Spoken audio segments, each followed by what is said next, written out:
உலகம் முழுவதும் உள்ள சன்லைஃப் தொலைக்காட்சி நேயர்களே, உங்கள் அனைவருக்கும் வணக்கம்.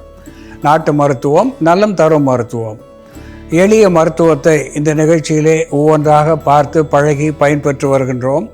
இன்று சிலவற்றை நாம் தெரிந்து கொள்வோம். பசலைக்கீரை, தரைப்பசலை, கொடிப்பசலை என்று இரு வகை பசலை உண்டு. அதிலே அதிகமான கால்சியம் சத்துக்களை இறைவன் பொதித்து வைத்திருக்கிறான். ஃபோலேட் ஃபோல்விட் என்கின்ற ஒரு விட்டமினையும் அதிலே அதிகமாக வைத்திருக்கின்றான்.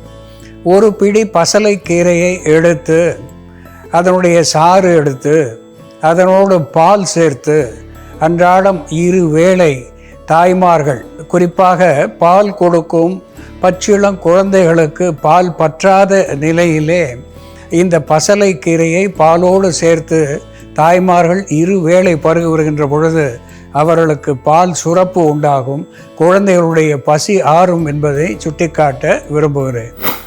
அன்பான நேயர்களே, த டேட்ஸ் என்று சொல்லுகின்ற பேரிச்சம்பழம், குறிப்பாக பேரிச்சம்பழம் அதிகமாக இரும்பு சத்துவத்தை அது பெற்றிருக்கிறது, புரத சத்துவத்தை பெற்றிருக்கிறது. கால்சியம், பொட்டாசியம், மெக்னீசியம் என்று சொல்லக்கூடிய அத்துணை சத்துக்களையும் அது உள்ளடக்கியதாக நரம்புகளுக்கு, எலும்புகளுக்கு பலம் தருவதாக திகழ்கிறது.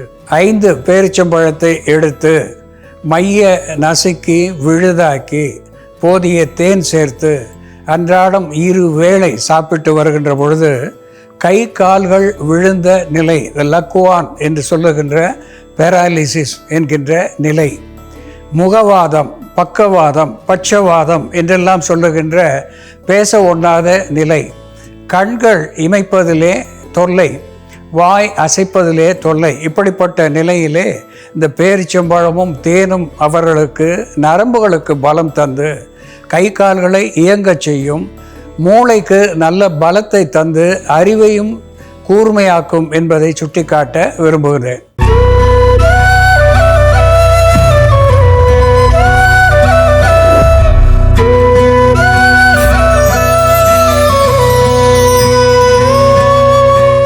அன்பான நேயர்களே, முந்து நீரை தடுக்கும் மோர் போல ஒழுகுகின்ற விந்துவை தடுப்பித்து மேனி தரும் என்று அகத்தியர் குணப்பாட நூலிலே முருங்கை பிசினை பற்றி சொல்லியிருக்கிறார்கள்.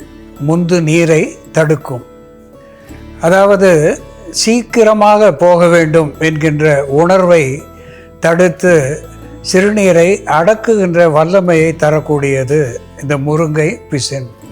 முந்து நீரை தடுத்து மோர் போல ஒழுகும் விந்துவை தடிப்பித்து மேனி தரும்.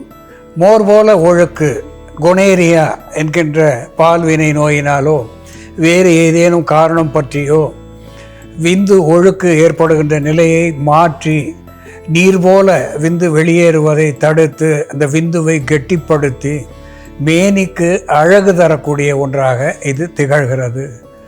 விந்து விட்டவன் நொந்து கெட்டான் என்று ஒரு பழமொழியை மருத்துவ மொழியாக சொல்லுவது வழக்கம். இந்த விந்து தானாக வெளியேறுகின்ற பொழுது வெட்டைச்சூடு என்கின்ற நிலை ஏற்பட்டு மேனி அங்கே சுருங்கி போகிறது, கருகி போகிறது என்பது உண்மை. அந்த நிலையிலே இந்த முருங்கை பிசின் அவர்களுக்கு ஒரு நல்ல மருந்தாகி பயன் தருகிறது. அதுபோல முருங்கை வித்துக்கள் கூட, முருங்கை பிசினும் போலவே முருங்கை வித்துக்களும் நீர்த்த விந்துவை ஒரு பிசின் போல அது கெட்டி தன்மையாக்கக்கூடிய வல்லமை உடையதாக சொல்லியிருக்கிறார்கள். இந்த முருங்கை வித்துவும் பிசினும் ஒத்த மருத்துவ குணத்தை பெற்றிருக்கிறது. இது எப்படி மருந்தாகி பயன் தருகிறது என்று செயல்முறையிலே பார்ப்போம், வாருங்கள். நேயர்களே, நாம இன்னைக்கு முருங்கை பிசினை பயன்படுத்தி உடல் சூடு, வயிற்று வலி, பெண்களுக்கு ஏற்படக்கூடிய வெள்ளைப்படுதல், ஆண்களுக்கு ஏற்படக்கூடிய விந்தணு குறைபாடு மற்றும் பாலியல் நோய்கள் இவற்றை சரி செய்யக்கூடிய ஒரு எளிமையான மருந்து எப்படி தயார் பண்றதுன்னு பார்க்கலாம். இதற்கு தேவையான பொருட்கள்: முருங்கை பிசின், கற்கண்டு, பசும்பால், குங்குமப்பூ. கற்கண்டு நம்ம இங்க ஏற்கனவே பொடி பண்ணி வச்சிருக்கோம். முருங்கை பிசினும் இந்த மாதிரி நீரிட்டு முன்னாடி நாள் இரவே ஊற வச்சிடணும். முருங்கை பிசினோட அளவு பார்த்தோம்னா ஒரு கொட்டைப்பாக்கு அளவு, முழு கொட்டைப்பாக்கு அளவு நம்ம எடுத்துக்கலாம். இந்த அளவுக்கு எடுத்து ஊற வச்சோம்னாலே அது நிறைய வந்துடும் உப்பி வரும் பொழுது. முருங்கை பிசின் நம்ம மரத்துலேயே பார்த்தோம்னா முருங்கை மர பட்டைகளை நடுவில் இருக்கும். ஃப்ரெஷ்ஷாக இருந்ததுன்னா இந்த மாதிரி எடுத்து நம்ம கலெக்ட் பண்ணி வச்சுக்கலாம். எடுக்கும்போது ரொம்ப சாஃப்டாக இருக்கும். அப்படி இதை எடுத்து நம்ம காய வச்சுக்கிட்டோம்னா நல்லா ஹார்டன் ஆகிடும். எவ்வளோ நாள் வச்சுருந்தாலும் அது கெட்டு போகாது. நம்ம ஊற வச்சுருக்க முருங்கை பிசின் எடுத்துக்கலாம். முருங்கை பிசின் சப்போஸ் கிடைக்கல அப்படின்னா முருங்கை மரத்தோட விதைகள் எடுத்துட்டு அதை நம்ம நெய் விட்டு வறுத்துட்டு, ஒரு நாளைக்கு ஒரு 5 விதைகள் எடுத்து நல்லா நெய் விட்டு வறுத்துட்டு பொடி பண்ணிடணும். பொடி பண்ணிவிட்டு முருங்கை பிசினுக்கு பதில் நம்ம அந்த பொடியை யூஸ் பண்ணலாம். இதோட நம்ம கற்கண்டு பொடி கொஞ்சம் சேர்த்துக்கலாம். சர்க்கரை நோய் இருக்கிறவங்க கற்கண்டு பொடி சேர்க்காம டைரெக்டாகவே அப்படியே எடுத்துக்கலாம். நம்ம இந்த ஊற வச்ச நீரையே இதோட சேர்த்துக்கலாம். நம்ம ஊற வைக்கும் பொழுது இதோட பார்த்தோம்னா இந்த முருங்கை மர பட்டெல்லாம் இருக்குது, அதை வடிகட்டி எடுத்துடலாம். இந்த பிசின் கொஞ்ச நேரத்துலேயே அந்த நீரில் வெந்துடும். முருங்கை பிசின் வெந்ததும் நம்ம இதோட பால் மற்றும் குங்குமப்பூ சேர்த்து சாப்பிடலாம். அப்படி சாப்பிட்டுட்டு வரும்பொழுது உடல் உஷ்ணம் அதிகமாக இருந்ததுன்னா அதை கட்டுப்படுத்தக்கூடிய ஒரு குளிர்ச்சியூட்டியாக, ரெஃப்ரிஜரண்ட்டாக இது செயல்படும். அதே போல் வயிற்று வலிக்கான ஒரு சிறந்த மருந்தாக இது இருக்கும். உடல் உஷ்ணம் அதிகமாகிறதுனாலையோ அல்லது பெண்களுக்கு மாதவிடாய் காலத்துலேயோ வயிற்று வலி அதிகமாக இருந்ததுன்னா இந்த மருந்து எடுத்துக்கலாம். ஒரு சிலருக்கு யூரினரி ட்ராக்ட் இன்ஃபெக்ஷன் இருந்தால் கூட அடிக்கடி இடுப்பு வலி, வயிற்று வலி போன்ற பிரச்சனைகள் இருக்கும். பெருங்குடலில் ஏதாவது புண்கள் இருந்தாலும் வயிற்று வலி ஏற்படும். அப்படி இருந்ததுனாலும் நம்ம இந்த முருங்கை பிசினை மருந்தாக சாப்பிடலாம்.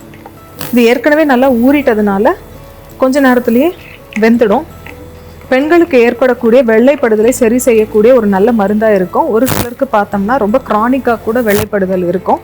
அவர்களுக்கு அந்த டிஸ்சார்ஜ் அப்படின்றது சில நேரம் பாக்டீரியல் இன்ஃபெக்ஷன்னாலேயும் இருக்கலாம், சில நேரம் ஈஸ்ட் இன்ஃபெக்ஷன்னாலேயும் இருக்கும். முருங்கை பிசின் மருந்து எடுத்துக்கிட்டோம்னா அது எதனால் இன்ஃபெக்ஷன் இருந்தாலும் அதை சரி பண்ணக்கூடிய மருந்தாக இது இருக்கும். இதோட நம்ம இப்போ காய்ச்சிய பசும் பால் சேர்த்துடலாம். கொஞ்சம் பால் சேர்த்துட்டு இதை வடிகட்டாமல் அப்படியே எடுத்துக்கணும். இதோட கொஞ்சம் குங்குமப்பூ சேர்த்துக்கலாம். குங்குமப்பூ கொஞ்சமாக சேர்க்கணும், அதிகமாக சேர்த்தோம்னா வயிற்றுப்போக்கு உண்டாகும். முருங்கை பிசின், பசும்பால், கற்கண்டு மற்றும் குங்குமப்பூ சேர்ந்த இந்த மருந்து தொடர்ந்து எடுத்துட்டு வரும் பொழுது உடல் உஷ்ணத்தை தணிக்கக்கூடிய மருந்தாகவும் வயிற்று வலியை போக்கக்கூடிய மருந்தாகவும், பெண்களுக்கு ஏற்படக்கூடிய வெள்ளைப்படுதலை சரி செய்யக்கூடிய மருந்தாகவும், ஆண்களுக்கு ஏற்படக்கூடிய விந்தணு குறைபாட்டை சரி செய்யக்கூடிய மருந்தாகவும் செயல்படும். அன்பான நேயர்களே, மொரிங்கா ஒலிஃபெரா என்ற தாவர பெயராலே சுட்டப்பெறுவது, ஹார்ஸ் ரேடிஷ் என்ற ஆங்கில பெயரை பெற்றிருப்பது, முனகா என்ற தெலுங்கு பாஷையிலேயும் சிகரோ என்று வடமொழியிலேயும் பெயரை பெற்றிருப்பது முருங்கை. இது முருகனுக்கு உகந்த ஒரு மரமாக விளங்குகிறது. கிருத்திகை என்று வருகின்ற பொழுது முருகனுடைய வழிபாட்டுக்கு முருங்கை கீரையை மிக முக்கியமான ஒன்றாக நம் முன்னோர்கள் வழிமொழிந்திருக்கிறார்கள்.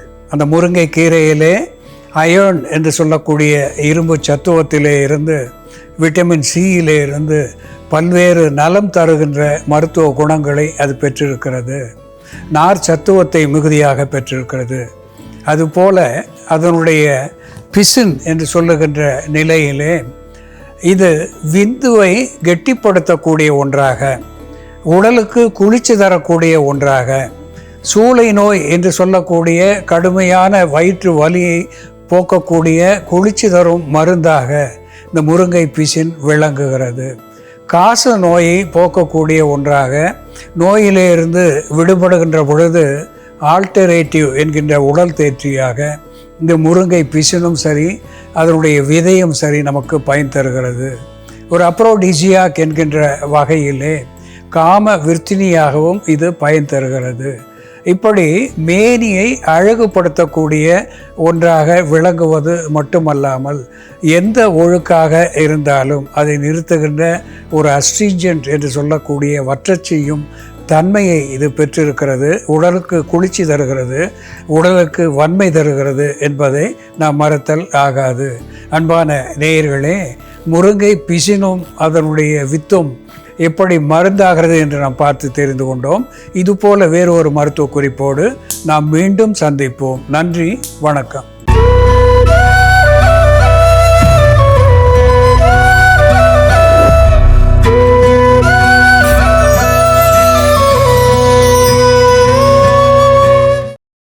இன்னும் பல வீடியோ வீடியோக்களை காண சன் லைஃப் சேனலை சப்ஸ்கிரைப் பண்ணுங்க.